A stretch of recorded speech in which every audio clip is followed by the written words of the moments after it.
Amém. Graça e paz. Então, hoje é o pão que precisamos, né? Nós fomos aqui brindados pela linda canção da Natália, que trouxe para a gente aí a primeira música, fala tudo sobre a mensagem de hoje. Então, se você quiser adquirir a mensagem de hoje, é só comprar o CD da Natália. A primeira música está falando tudo sobre a mensagem. Enfim, o pão que precisamos. Vamos, mais uma vez, fazer a oração do Pai Nosso, como fizemos das outras vezes? Vamos lá. 1, 2, 3. Pai nosso que estais no céu, santificado seja o teu nome. Venha a nós o teu reino. Seja feita a tua vontade, assim na terra como nos céus. O pão nosso de cada dia nos dá hoje. Perdoa as nossas dívidas, assim como nós perdoamos os nossos devedores. Não nos deixes cair em tentação, mas livra-nos do mal. Pois teu é o reino, o poder, amém. Hoje a quarta parte da mensagem, eu não vou aqui abordar as 3 primeiras, deixa para o final que a gente vai fazer um resumão de todos os versículos anteriores. Se não me engano, temos apenas mais uma parte que é na próxima, sem ser esse domingo agora, que domingo que vem é missões, você deve estar aqui, vai ser um dia muito abençoado. Vamos falar sobre missões e depois a gente vai terminar então essa série. Esta semana eu estive com o pastor Anselmo, e o pastor Anselmo tem me ensinado alguns passos de dança. E ele virou para mim e falou assim: Anselmo, eu queria ler um versículo com você, já que você está falando sobre o pão. Ele sentou comigo e leu o seguinte versículo, que está no Salmo 37 e no versículo 25. Fui jovem e agora sou velho, mas nunca vi um justo abandonado e nem os seus filhos procurando o pão. Ele deu esse versículo para mim, sabendo que eu iria trazer a mensagem de hoje. Lógico que a gente vê que ele está numa idade avançada, e por isso eu acho que ele se comoveu em saber que eu estaria pregando sobre isso, e me trouxe aí mais um versículo para ilustrar esta palavra, né, esse vocábulo pão. Para quem não sabe, esse vocábulo aparece aproximadamente 350 vezes na Bíblia, ou um pouco mais, né? A gente encontra aí 360, dependendo da tradução, tem um pouco mais. E Mateus 6,11 diz: o pão nosso de cada dia nos dá hoje. Aí está uma pergunta que eu gostaria de fazer a vocês. A que tipo de pão Jesus estava se referindo? Qual o objetivo de Jesus a mencionar esse pão? Que pão é esse? Será que é um pão literal? Ou é um pão voltado para um outro lado, um sentido subjetivo, talvez, conotando alguma coisa de algo espiritual? Que tipo de pão é esse que Jesus está mencionando? O pão nosso de cada dia nos dá hoje. De fato, alguns estudiosos, alguns eruditos, dizem que isso é um pão literal. Esta oração, essa parte que Jesus está mencionando, o pão nosso de cada dia nos dá hoje, é um pão literal. E para que você tenha ideia, no Oriente Médio, antigamente nos tempos de Jesus, tá? Lá na Antiguidade, os povos, os gregos, todo aquele povo da Antiguidade da Mesopotâmia, inclusive Israel, eles tinham como prioridade a manufatura, né, o fabrico de pão, as padarias, vamos dizer assim, que nós falamos hoje aqui. Pão sempre foi muito importante como alimento da antiguidade. E até hoje no Oriente Médio, para quem viaja para Israel, lá para a Palestina, as pessoas aqui que já viajaram para lá com a gente, o pessoal sabe disso. O pão é extremamente significativo e até mesmo prioritário, tá?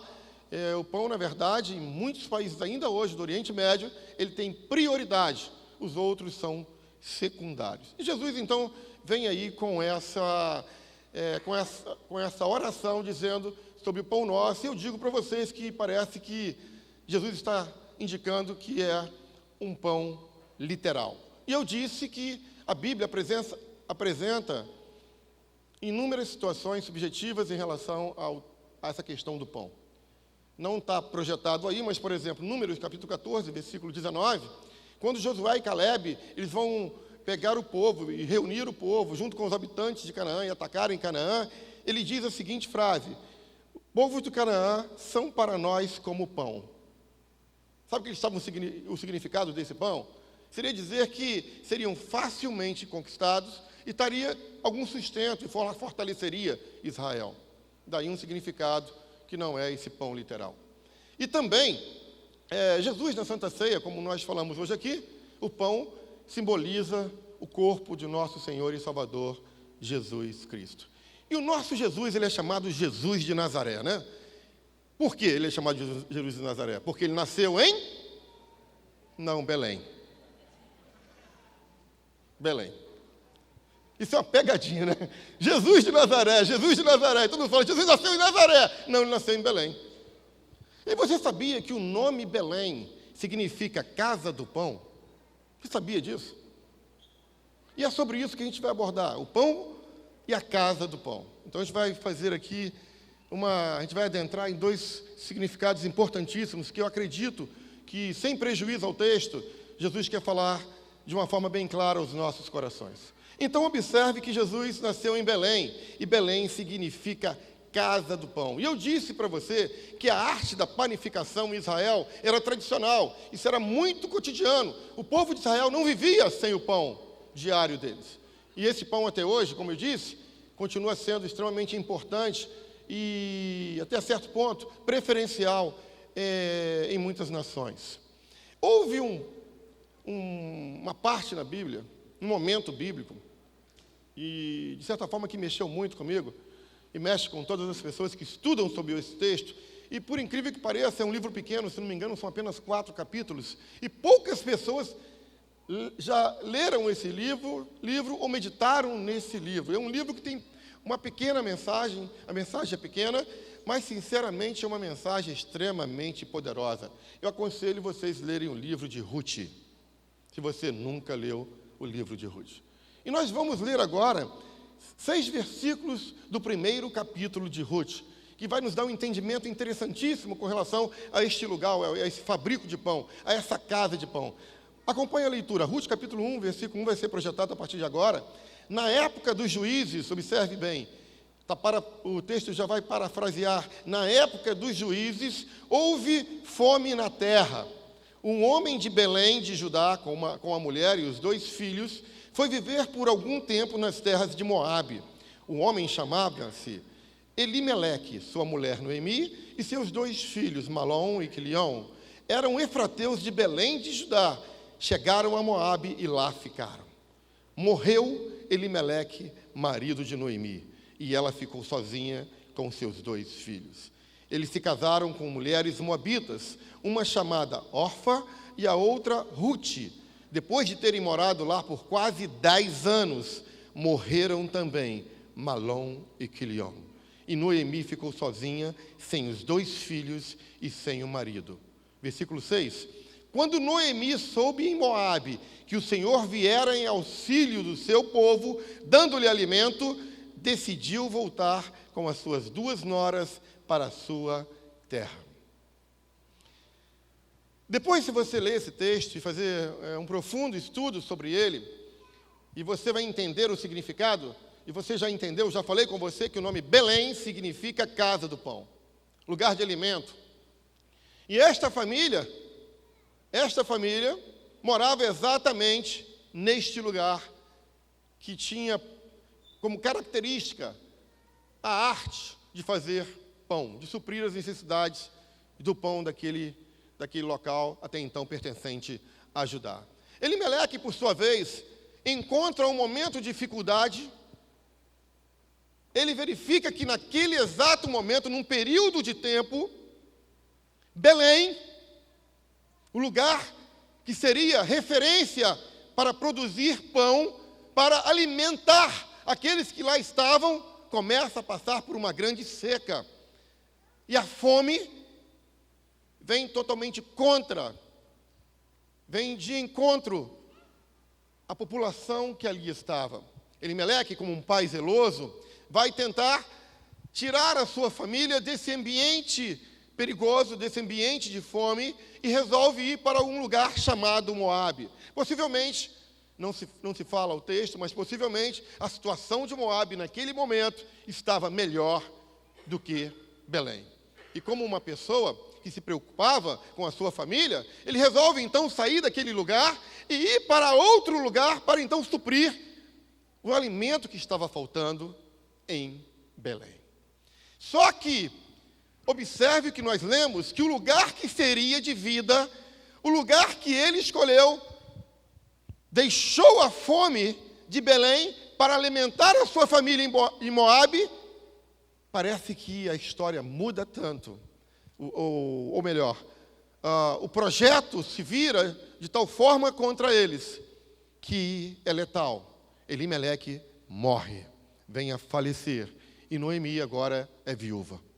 E se isso não bastasse, os seus filhos casam com duas moabitas. Malom e Quilion casam com duas moabitas, Orfa e Ruth. Só que ao longo desse período, ambos os filhos também vêm a falecer. E agora existem 3 viúvas em casa. Para os estudiosos do Antigo Testamento, e até hoje também, lá na região do Oriente Médio, existe uma grande dificuldade de uma mulher solitária sobreviver. Ainda mais quando ela é viúva. Por isso que muitas se entregam à prostituição, porque não existe o cuidado, principalmente com as viúvas. Daí a importância do Novo Testamento, do cuidado com as viúvas.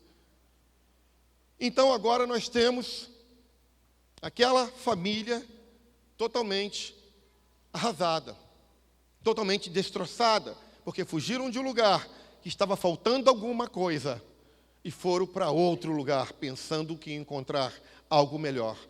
Encontraram, sim, um sepulcro para os líderes da família. E agora 3 mulheres órfãs estão, ou viúvas estão. Às vezes nós trocamos de igreja pensando que vamos conseguir alguma coisa. Não era bem isso que eu ia falar, não, mas isso me veio na mente agora. Enfim, temos que tomar muito cuidado, porque Moabe está bem próximo de cada um de nós. Moabe está muito próximo e tem muita coisa para te oferecer. E pode te oferecer coisas que talvez você não encontre em Belém. Talvez você não encontre na casa do pão, porque na casa do pão talvez haja limitações, talvez haja disciplina, talvez haja limitadores. E em Moabe você não vai ter situações que limitem você. Talvez Moabe seja um lugar que seja facilmente, que você de uma maneira fácil possa crescer e se enganar e agregar valores, até por um determinado período, mas o preço pode ser muito alto. Isso aconteceu com Noemi. Só que o último versículo, um zum acontece, chega uma notícia lá em Moabe. E o rumor é o seguinte, sabe, lá em Belém, na casa do pão, parece que voltou a ter pão. O Deus de Israel voltou a abençoar aquela terra. E Noemi ouve isso, praticamente 10 anos depois. E ela toma uma decisão. Ela toma uma atitude. Atitude faz toda a diferença nas nossas vidas. Seja uma pessoa de atitude. E ela toma uma atitude. Agora são 3 viúvas e ela lembra da sua terra natal, da onde ela nasceu, e fala assim: eu vou voltar para Belém, porque eu ouvi que Deus voltou a abençoar Belém. E ela vai virar para as suas 2 noras e vai falar com Ofra e vai falar com Ruth. Vocês são moabitas, vocês não precisam ir comigo. E ela está no caminho. E o caminho, depois vale a pena ler, vocês vão ver inúmeros percalços nesse caminho de retorno. E uma dessas noras, Ofra, resolve voltar. E quando ela volta, despede de Noemi. Noemi vira para Ruth, e você? Ruth fala, não, eu vou com você. Vou voltar para a sua terra. E havia naquele tempo uma certa dificuldade relacional entre os israelitas e os moabitas. Então poderia haver algum preconceito para se receber Ruth junto à nação de Israel. Embora na 10ª geração já havia uma certa relação relativamente amigável entre os povos. Então eles voltam, Noemi volta, Ruth volta. Só que quando eles voltam 10 anos depois, não é a mesma coisa. Quando você sai de algum lugar e vai para determinada situação, fica um tempo fora e volta, parece que muda tudo. As coisas são diferentes, não é verdade? Por exemplo, nós passamos um ano estudando fora, trabalhando fora e voltamos agora recentemente. Embora eu estava aqui praticamente todo mês, em média 10 dias. Mas 20 dias no mês eu não estava aqui. Minha filha chegou ali um belo dia, e quando a minha filha veio chegando à igreja, uma pessoa recebeu: bem-vinda, você é visitante aqui na igreja? A Sueli olhou: não sou visitante aqui na igreja. Porque faces novas estavam surgindo aqui. Mas isso é normal, porque a ausência em determinado período vai trazer modificação no ambiente que você estava anteriormente. É o que nós observamos aqui. As pessoas que estavam aqui há muito tempo, e deixaram a igreja e saíram e voltaram, já observaram inúmeras mudanças aqui. Recentemente encontrei com uma pessoa e essa pessoa falou assim: pastor, quando eu vim aqui, essa igreja era muito pequena e agora está muito grande. E é verdade, ela cresceu em tamanho, em número, e Deus está controlando todas as coisas. E o que acontece? Aquilo que muda, a mudança traz um certo desconforto e você se sente fora do ambiente. E aconteceu isso com Noemi. Noemi, embora tenha voltado para a sua terra natal, ela chega deslocada no ambiente. E as mulheres judias que ali estavam, ao encontrarem Noemi, lembraram dela e disseram: Noemi, é você! Você sabe qual é o significado do nome Noemi? O nome Noemi significa agradável em hebraico. Esse é o significado do nome Noemi. Agradável em hebraico. Mas Noemi, quando as mulheres judias falam com ela e reconhecem ela e falam Noemi, ela se frustra.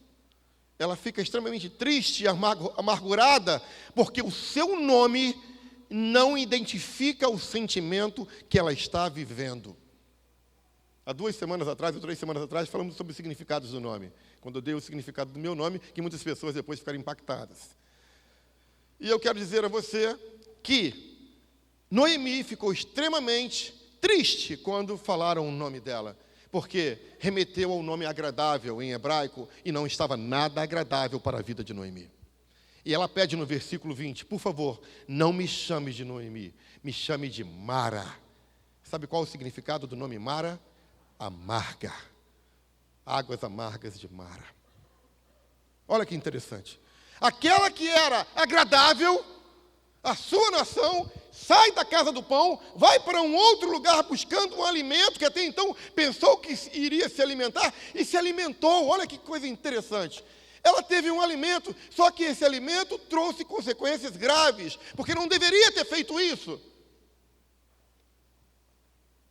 E a consequência foi a morte. Perdeu toda a sua família. Ela deixa de ser agradável para ser amarga. Mas tem uma nora que se chama Ruth, que não vai abandoná-la, vai estar com ela. E essa Ruth vai trabalhar num lugar em que um homem extremamente famoso, chamado Boaz, e muito rico, que era o remidor da família de Ruth, olha, de Noemi, como as coisas se entrelaçam, como as coisas se conectam, como é que Deus está no controle de todas as coisas. Querido, em nome de Jesus, Deus está no controle da tua vida. Pode acontecer inúmeras coisas, 1000 poderão cair ao teu lado e 10.000 à tua direita, mas em nome de Jesus você não vai ser atingido. Nós temos falado aqui, muitas pessoas estão com medo de morrer. Eu quero dizer para você, em nome de Jesus, você não vai morrer enquanto Deus não cumprir tudo aquilo que tem na sua vida. Eu contei para vocês o que aconteceu comigo na última viagem que fiz. O avião tinha tudo para cair. E Deus falava assim: calma, rapaz, fica calmo, gordinho. Intimidade. Fica calmo, você tem muita coisa para fazer na Reviver em Cristo, e você não vai morrer enquanto eu não cumprir tudo aquilo que eu tenho para a tua vida. Você pode dar um glória ao Senhor e aplaudir a Ele?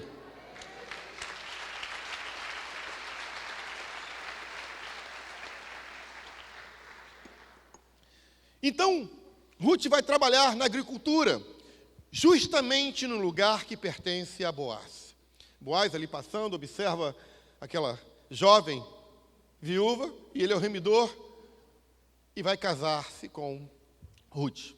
O resultado desse casamento é incrível. O resultado do casamento de Boaz com Ruth é algo cinematográfico. Noemi e Ruth, 2 viúvas, que sobraram daquele momento em que o legado, em que a história da vida agora seria traçada para a destruição, Deus começa a mudar toda a história. Iria nascer uma criança do relacionamento de Boaz e Ruth. Essa criança seria avô do rei Davi.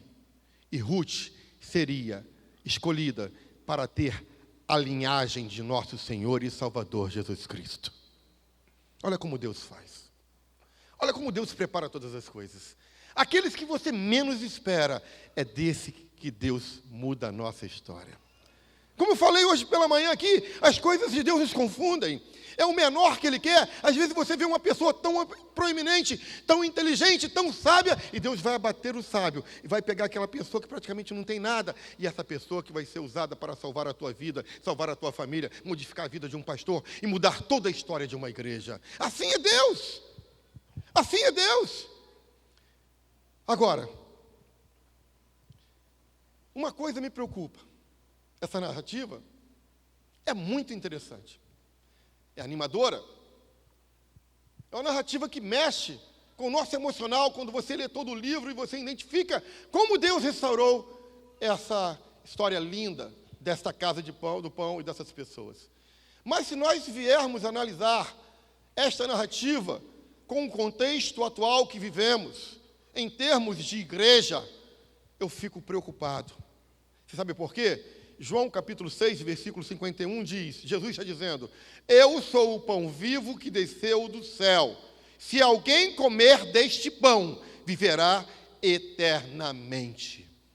E Jesus diz que Ele veio edificar a sua igreja. E as portas do inferno não vão prevalecer contra ela. Então nós temos na igreja a casa do pão. Você está na padaria, sabia? Aqui é a casa do pão. Bem-vindos à casa do pão. Agora existe um problema, porque em inúmeras casas de pão está faltando pão. O grande problema é que você vai em inúmeras casas de pão, você cheira pão, você vê migalhas de pão, você vê produtos que configuram o pão, mas você não consegue pegar e comer ou participar do pão. Sabe por quê? Porque muitas casas de pão têm falsificado a receita verdadeira do pão genuíno. E isso tem causado morte.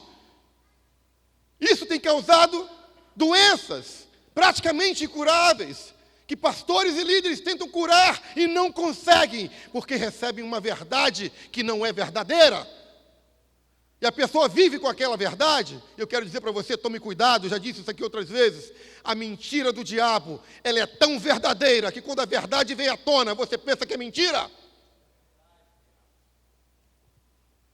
E nós não queremos conhecer a verdade na sua essência, sabe por quê? Porque nós queremos um padrão de vida que nos conforte. Nós queremos estar numa zona de conforto. E se alguma coisa nos confrontar, aí pegou. Aí pegou. Se você for confrontado, você desanima. Então você vai preferir uma padaria onde não vai confrontar você. Infelizmente, é o que está acontecendo. Tem faltado pão na igreja. E nós sabemos que esse pão chama-se Jesus Cristo. Cristo é o pão vivo que desceu dos céus. E a igreja é a sua casa, o lugar onde você deve encontrar este alimento e alimento com fartura. Mas a receita do verdadeiro pão tem se deteriorado através da mensagem pregada em púlpitos como esse. E faltam ingredientes da genuína mensagem para que o verdadeiro pão seja divulgado, seja transmitido e alimente as pessoas. Aí sabe o que acontece? Começamos a criar modismos. A igreja começa a criar modismo. Altera a essência. Até altera os ingredientes. Você que nos está nos assistindo pela internet, seja abençoado em nome de Jesus. e não permita que nenhum alimento que venha fugir a palavra do Senhor atrapalhe a sua vida. Essa é a verdade. E logo chegou o tempo de nós resgatarmos isso. Chegou o tempo da igreja gritar: voltou a ter pão na casa do pão. Voltou a ter pão na casa do pão. As igrejas precisam gritar. Nós precisamos gritar. Voltou, diga comigo, voltou a ter pão na casa do pão. Mais uma vez, voltou a ter pão na casa do pão. E na oração do Pai Nosso, 6:11, o pão nosso de cada dia nos dai hoje, eu disse para vocês que Jesus, de um fato subjetivo, uma conotação poderia ser subjetiva ou espiritual, ou então literal, e tudo indica que essa conotação é literal. E em João 6,35 ele diz: eu sou o pão da vida, aquele que vem a mim nunca terá fome. E a grande verdade, Jesus disse com relação à questão literal. Por 2 vezes, e já estou terminando a mensagem, por 2 vezes, Jesus multiplicou o pão. E por ser o alimento literal que Jesus multiplicara, sabe o que aconteceu? Multidões o seguiam por interesse no alimento que ele iria proporcionar. Eu vou repetir. Por 2 vezes, Jesus multiplicou o pão. Por 2 vezes. Ao todo, se você contar crianças e adultos, porque o texto, crianças e mulheres, porque o texto não aborda, nas 2 multiplicações temos mais de 15 mil pessoas. Muito mais de 15 mil pessoas. Se você usar a média que os hebreus utilizam. E o que chama a atenção é que ele está falando de uma questão literal e as pessoas estavam começando a segui-lo por interesse do alimento literal. Mas, posteriormente, com os seus ensinamentos, algumas pessoas, outras multidões, começaram a seguir Jesus através do seu ensinamento. E agora eu quero trazer uma pergunta para você. A questão é, nós seguimos a Jesus por aquilo que Ele nos dá ou por aquilo que Ele nos ensina? Qual é o Jesus que interessa para você? Qual é o pão que te interessa? É aquele que vai te suprir no teu alimento físico? Ou aquele que te vai suprir na questão espiritual? Pergunto mais uma vez, seguimos a Jesus por aquilo que Ele pode nos dar? Ou vamos seguir a Jesus por aquilo que Ele nos ensina? Fica a seu critério. Fica a seu critério. Cabe a você escolher o tipo de Jesus que você quer seguir. Agora, vou lhe dar uma dica. Se você seguir os seus ensinamentos, tenha certeza, nada vai lhe faltar, em nome de Jesus. Porque ele diz no versículo 51, eu sou o pão o pão vivo que desceu do céu. Se alguém comer desse pão, viverá eternamente. Você pode aplaudir ao Senhor, Ministério de Louvor.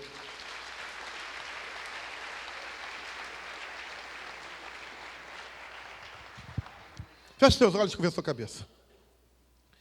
10:09. Temos tempo ainda de adorar ao Senhor. Semana passada tivemos um culto aqui abençoadíssimo. Inúmeras pessoas vieram à frente, aceitaram a Jesus.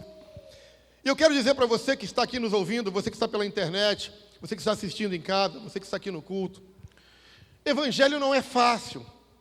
Servir a Jesus não é fácil. Existem desafios a serem vencidos. Existe um caminho que não é simples, onde temos que tomar cuidado com os atalhos, como a mensagem que o Maurício me enviou. Inúmeros atalhos podem surgir, mas eu quero dizer a você, não procure atalhos. Procure seguir Jesus na sua essência. Infelizmente, inúmeras casas do pão estão produzindo uma mensagem que, em vez de cura, traz doença. Nosso objetivo aqui, você me perdoe, é falar a verdade. confrontar você e que para que eu seja confrontado também. Eu não sou super-homem, eu tenho falhas, isso aqui é carne. Eu peco, eu erro, eu peço oração, eu preciso de você. Se você não me ajudar, eu caio. Uma certa vez eu estava fora, pela madrugada, um membro aqui da igreja me ligou pelo WhatsApp, e essa pessoa me fez muito bem. Ela falou assim: pastora, de madrugada eu senti o desejo de clamar pelo Senhor. Não pense que eu sou um super-homem. Talvez eu seja muito mais fraco do que você. Se você não estiver me cobrindo de oração, talvez eu caia. E se eu cair, pegue a minha mão e me ajude a levantar. Esse é o espírito cristão. Não é olhar como a pessoa caiu ou por que a pessoa caiu, mas é olhar o sentido de levante. É dar a mão, e se tiver tudo dando errado, se tudo aquilo que você projetou estiver dando errado, se tudo estiver errado, o objetivo cristão é esse: é pegar a mão e levantar. Levantar. Levantar. Levantar. Se estiver ruim com a sua mão, alguém vai chegar do outro lado e vai levantar. E vai levantar. É difícil o caminho. E ainda que ele não dê, que venha cair, precisamos se abraçar. Não vou aguentar você não. Abraçar. Você não, Afonso. Você eu desisto. Brincadeiras à parte. Aí você vai sair, vai andar. Vamos voltar a caminhar juntos. Reconstruir uma nova história. Você caiu, irmão? Fica tranquilo, eu já caí também. Vamos juntos. Vamos juntos. Vamos juntos. Vamos juntos se alimentar do verdadeiro pão vivo que desceu dos céus, que nunca vai nos abandonar, que talvez não dê o dinheiro que você quer, que talvez não dê o poder que você quer, mas vai te dar amor, vai te pegar pelo braço, e quando você cair, e quando tudo der errado, e todos te recriminarem, Ele não vai te recriminar, Ele vai te amar, Ele vai te amar, e dizendo: o que passou, passou, eis que tudo se fez novo.